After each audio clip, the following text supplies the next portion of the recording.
So you might be in a situation where for some reason your Wi-Fi password is not sharing when you're actually going through and being prompted to share it with other people. Now, the way to go and fix this is, for one, making sure that you're actually logged into your Wi-Fi connection on the device that you're trying to share the Wi-Fi from. So you can see right here under this Wi-Fi connection, I am not connected to any Wi-Fi. So no matter what I do, it's not really going to matter because I'm not going to actually be able to go ahead and share my Wi-Fi out because I'm not connected. So the number one thing is to make sure, if you're the person trying to share your Wi-Fi password out, make sure your Wi-Fi is on and make sure your Wi-Fi is actually being connected. If your Wi-Fi is off, you can turn it on by either enabling it within the settings or swiping down from the control center and literally just enabling your Wi-Fi toggle right here. Enable this Wi-Fi toggle, turn it on, and that will probably end up fixing the problem for a lot of people as well.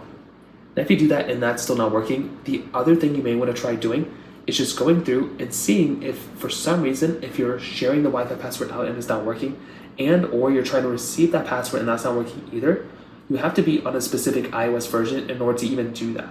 If you're not on, I think it's like iOS 14 or 15 or above, if you're not on one of those versions of software, it's not going to work out for you. So make your way over to your iPhone settings, come down into your general settings here, click into software update, and what you're going to want to do here is see if there's a software update available for your iPhone.